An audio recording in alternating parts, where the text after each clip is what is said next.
This is Marianne Bachmeier. Her story is a chilling tale of love, loss, and vengeance. Marianne's journey began with love and family, but fate had other plans. Her daughter Anna was the light of her life. But in May 1980, Marianne's world shattered when Anna was taken from her. The pain was unbearable, a void that threatened to consume her.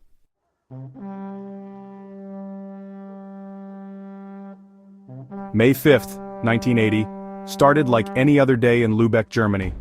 Anna, a cheerful 7-year-old, was getting ready for school. Her mother, Marianne, braided her hair with a bright red ribbon. As Anna skipped off to school, she had no idea she was being watched. Anna vanished without a trace, leaving the town in fear.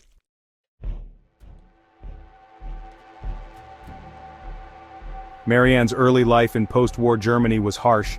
She grew up amidst the scars of conflict, fostering resilience. Despite the challenges, Marianne possessed an unyielding spirit. She yearned for love and a family, but her path was fraught with heartbreak.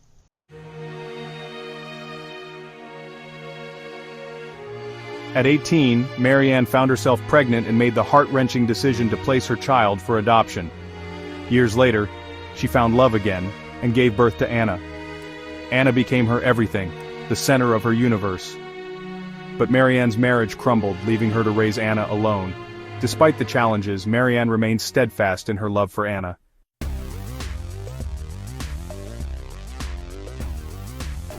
Marianne worked tirelessly to provide for Anna, creating a world filled with love and laughter, but their idyllic existence was shattered. In May 1980, Anna disappeared without a trace, leaving Marianne in unbearable pain. Fear, anger, and helplessness washed over her. Marianne vowed to find her daughter's killer and seek justice.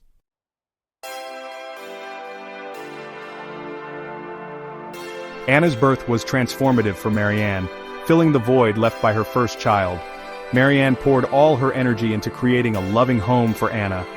Every milestone and giggle was a testament to their unbreakable bond. Anna's happiness was all that mattered to Marianne.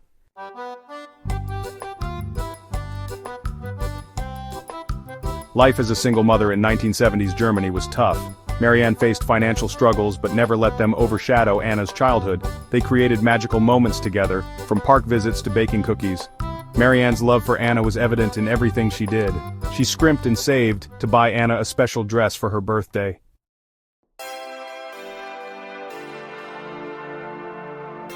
Marianne and Anna were more than mother and daughter. They were best friends. Their bond was a source of strength in a cold world. They created a sanctuary of love and laughter in their small apartment. But their idyllic world was about to be shattered. The unimaginable was lurking just around the corner.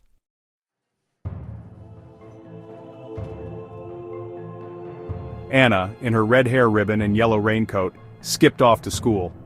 Marianne watched from the window, her heart swelling with love. Hours passed, and Anna never returned. Frantic, Marianne called the school and learned Anna never arrived. Panic surged as Marianne searched the streets, her cries echoing through the neighborhood.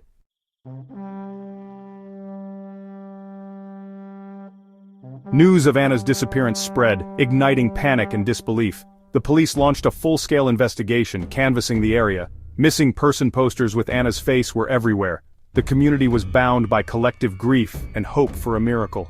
Parents held their children closer, haunted by fear.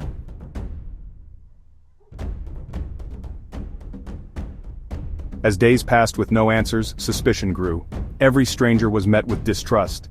The police chased shadows, hampered by dead ends. Rumors swirled around a local butcher, but with no evidence, he was released. The search for Anna became a desperate attempt to reclaim a sense of security.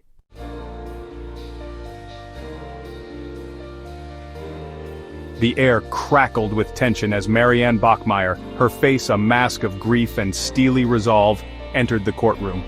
The world watched, captivated by this grieving mother who had taken the law into her own hands. The courtroom hummed with judgment, sympathy, and morbid curiosity. Marianne, once an ordinary woman, now found herself at the center of a media storm. The prosecution painted Marianne as a cold-blooded vigilante driven by vengeance.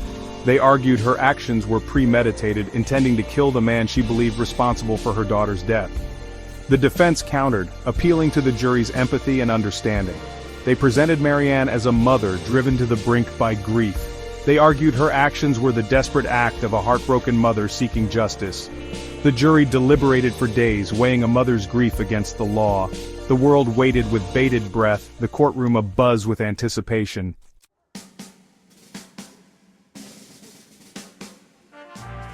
The courtroom became a battleground of emotions. The prosecution, in their quest for justice, meticulously presented the facts of the case, highlighting the cold-blooded nature of Marianne's actions. They argued that her choice to take a life, regardless of the circumstances, undermined the very fabric of their legal system. Their words were sharp, their arguments precise, their demeanor stoic, as if to create a stark contrast with the emotional turmoil that Marianne, the woman they sought to condemn, had unleashed. Marianne's defense team countered with a raw and unflinching portrayal of a mother's unimaginable grief. They painted a vivid picture of her world, a world shattered by the loss of her beloved Anna. They spoke of her sleepless nights haunted by nightmares, the constant ache in her heart, the emptiness that had become her constant companion. Their words resonated with a raw, visceral power, piercing the sterile facade of the courtroom and revealing the human tragedy that lay at the heart of the matter. The jury, a microcosm of society itself, grappled with the complexities of the case. Could they, in good conscience, condemn a mother who had lost everything? Could they condone her actions, even if they understood the depths of her despair? Their faces, etched with the weight of their responsibility, reflected the moral dilemma that played out before them. The world watched, transfixed by the unfolding drama.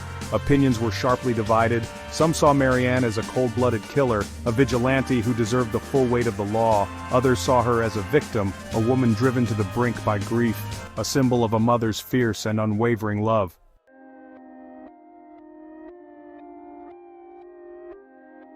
The trial of Marianne Bachmeier concluded, but the questions it raised lingered long after the verdict was delivered. The world grappled with the complexities of justice, vengeance, and the boundaries of maternal love. Her story sparked a global debate, forcing society to confront uncomfortable truths about grief, trauma, and the limitations of the legal system in addressing the profound depths of human suffering. Marianne's actions, while shocking and undeniably criminal, resonated with a primal understanding of a parent's love for their child. Her story transcended cultural and societal boundaries, becoming a cautionary tale about the devastating consequences of unchecked grief and the urgent need for compassion and understanding in the face of tragedy. In the aftermath of the trial, the town of Lübeck slowly began to heal, but the scars of Anna's murder and the subsequent trial remained etched in its collective memory. The playground where Anna once played transformed into a poignant memorial, a place where mourners left flowers, toys, and heartfelt messages, their silent tributes a testament to the enduring power of innocence lost. Marianne Bachmeier's story served as a stark reminder of the fragility of life, the devastating ripple effects of violence, and the complex interplay of grief, trauma, and the human need for justice. Her legacy, forever intertwined with the tragic loss of her daughter, continued to spark debate and introspection, challenging society to confront the uncomfortable truths about the dark side of human nature and the enduring power of a mother's love.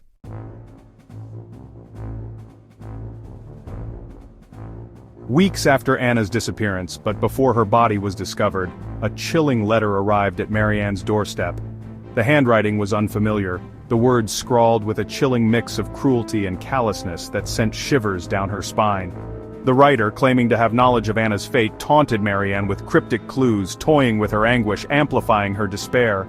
The letter, a cruel mockery of Marianne's pain, became a focal point of the investigation. Handwriting analysts pored over every stroke, every loop, every idiosyncrasy of the penmanship, desperate for any clue that could lead them to the author.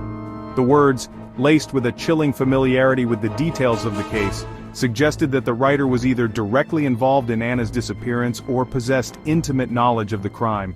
Was this a twisted attempt to mislead the investigation, to cast suspicion on innocent parties? Or was it a genuine communication from the monster who had snatched Anna away? A macabre game of cat and mouse with a grieving mother as his pawn. The police, their frustration mounting with each passing day, chased every lead, every whisper, every fleeting possibility. But the author of the letter remained an elusive phantom. The letter, a constant reminder of her helplessness and the depravity of her daughter's killer, chipped away at Marianne's sanity.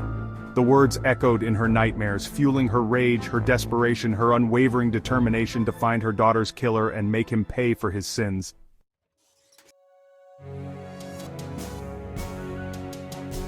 Section 2.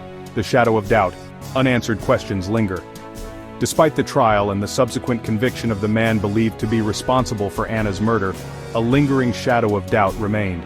Some whispered that the wrong man had been punished, their suspicions fueled by inconsistencies in the evidence and the lack of a definitive motive. The details surrounding Anna's abduction and the subsequent discovery of her body remained shrouded in mystery. Whispers of a cover-up, of a botched investigation, circulated among those who refused to believe that a lone individual could have committed such a heinous crime.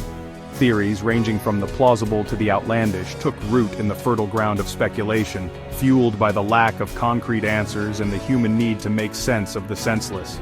The passage of time did little to quell the unease that lingered in the air. The case, forever etched in the annals of true crime, continued to fascinate and horrify, a chilling reminder of the darkness that can lurk beneath the surface of seemingly ordinary lives. The official narrative, the one presented in the courtroom and etched into the public consciousness, offered a semblance of closure, but for some the questions lingered, unanswered, a haunting echo of a crime that shook a community to its core.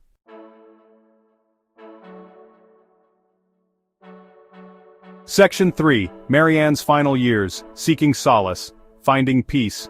Haunted by the loss of her daughter and the weight of her actions, Marianne Bachmeier spent her remaining years seeking solace and a measure of peace. She retreated from the public eye, shunning the media attention that had once engulfed her, yearning for anonymity, a chance to mourn in private, to come to terms with the trauma that had irrevocably shattered her world.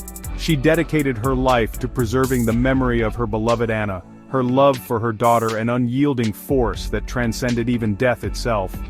She established a foundation in Anna's name, its mission to support children who had suffered abuse and neglect, a testament to her unwavering belief in the inherent goodness of children and her determination to prevent other families from enduring the same unimaginable pain. Marianne Bachmeier's journey was one marked by both profound love and unimaginable loss, by the raw, primal instincts of a mother protecting her child, and the devastating consequences of a justice sought and delivered outside the boundaries of the law. Her story, a cautionary tale about the destructive nature of grief and the complexities of the human heart, continued to resonate long after her passing, a reminder that even in the darkest of times, the human spirit possesses an unyielding capacity for love, resilience, and the pursuit of peace.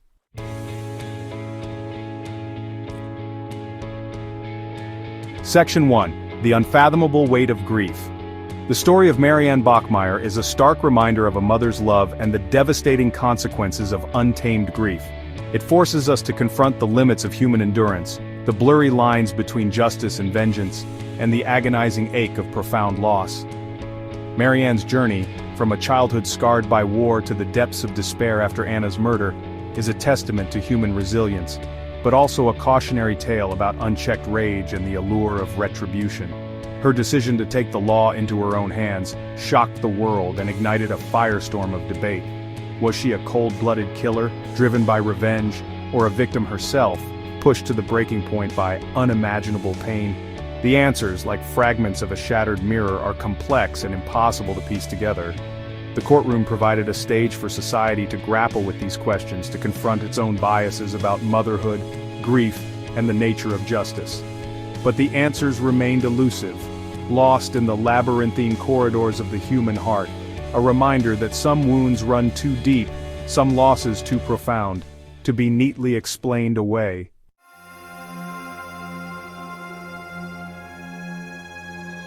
Section 2. A Mother's Legacy, A World Left Wondering. Marianne Bachmeier's legacy is forever entwined with the tragic loss of her daughter, Anna. Her name became synonymous with a mother's unwavering love, her actions a stark reminder of the lengths to which a parent will go to protect their child. Her story serves as a cautionary tale about the devastating ripple effects of violence, and the urgent need for compassion and understanding in a world grappling with crime and punishment. It challenges us to confront our own biases and to recognize that even in the darkest of deeds, there can exist a flicker of humanity. Marianne Bachmeier's story offers no easy answers, no satisfying conclusions. It stands as a chilling reminder that some wounds never truly heal, forever etched into the fabric of our being, shaping our perceptions, challenging our beliefs, and reminding us of the enduring power of love, loss, and the human capacity for both extraordinary compassion and unimaginable darkness.